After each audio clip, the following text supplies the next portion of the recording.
Transformations from graphs. In the previous section, I gave you the equation and I asked you to create the graph. And in this section, we'll be doing the opposite process where I give you the graph and I'm asking you to find the equation. So recall that A, the coefficient in front of the function, deals with vertical dilation and reflection. H, which is the constant inside of the parentheses grouped up with the x, deals with horizontal translation. And then the constant not grouped up with the x deals with vertical translations. So in exercise 1, we are using the graph of g of x, which is the square root function, to write an equation for the graphs given below. And for exercise 1, assume that there are no stretches or compressions. So in part A, we can see that the graph has moved down 3. And so the answer to part A is f of x, the child function, equals the square root of x. And to move it down, we want the number outside of the radical. We want a negative number and then the 3. For part B, we can see that the graph moves to the left 1 and it will move down 7.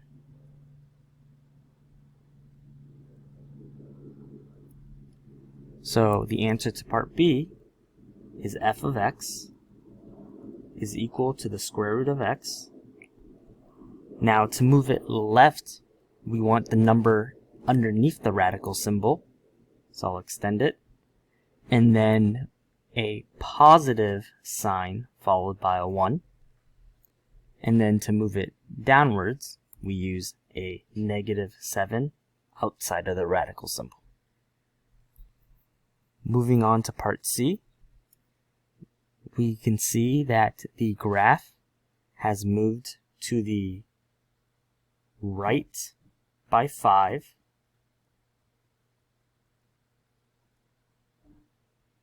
The graph has moved up 5. And then it's also upside down, which means that it has been reflected.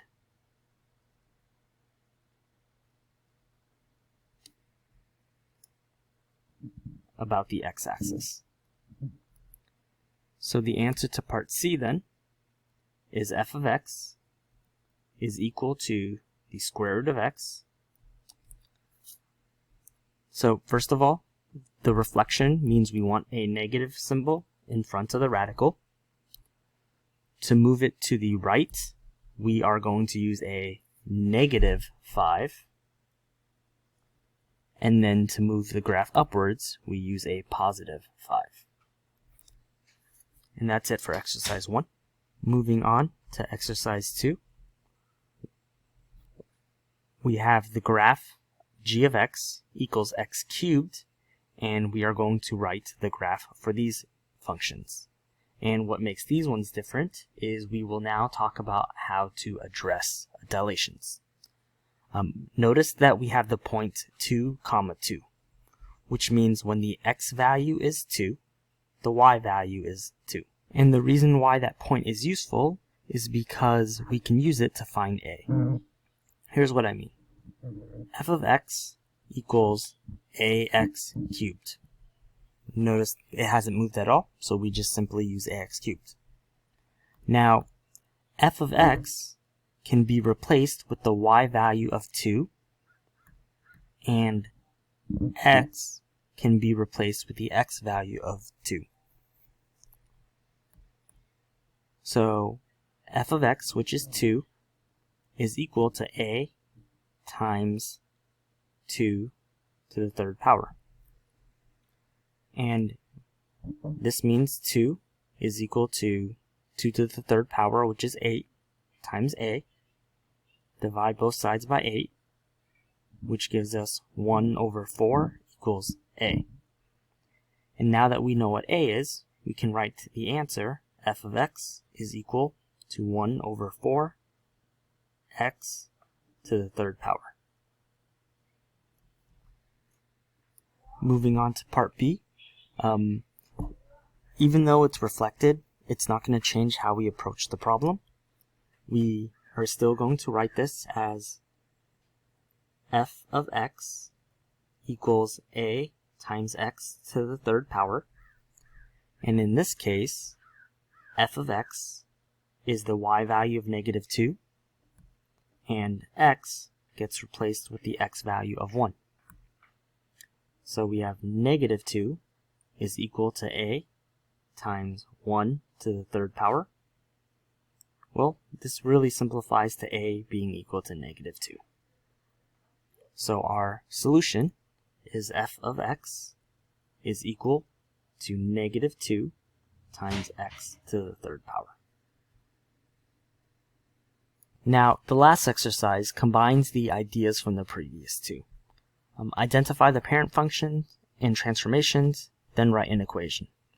First of all, there is a typo that 2, 6 should be 2, -6. Okay, so the graph is V-shaped, which tells us that the parent function, f of x, is equal to the absolute value of x. So the child, g of x, is equal to, well, what happens to the graph? The graph moves down 2, so we'll write the absolute value of x with a -2 on the outside. The difference, however, is we're also going to write an a in front of the absolute value because we do need to address the reflection and the dilation. But the way we're going to do that is similar to exercise 2, right? Because g of x is a y value, and we've been given a y value, -6, equals to a times the absolute value of x, but we've been given an x value, right? We were told 2, so we can replace the x with a 2, and then there's that -2. From here, we can now solve for a. So -6 is equal to the absolute value of 2 is 2 times a minus 2. Add 2 to both sides, which gives us -4 is equal to 2 times a. And then divide both sides by 2, which gives us -2 is equal to a.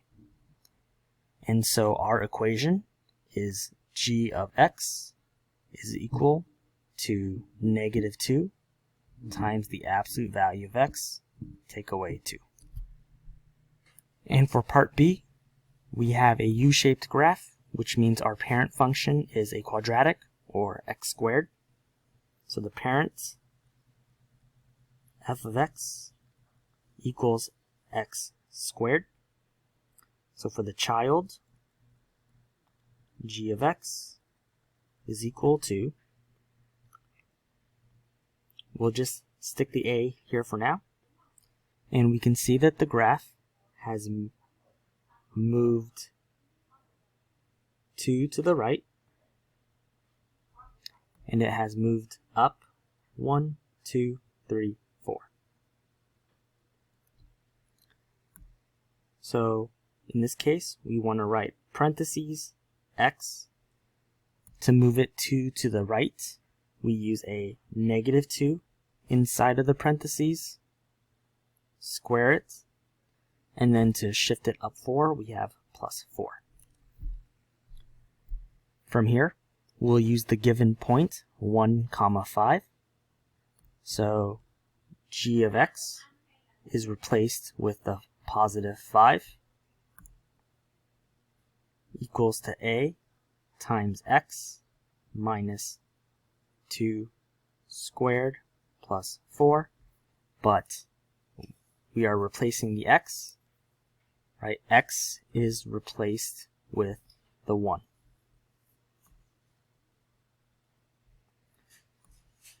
This gives us 5 is equal to a times 1 minus 2 is -1 squared plus 4.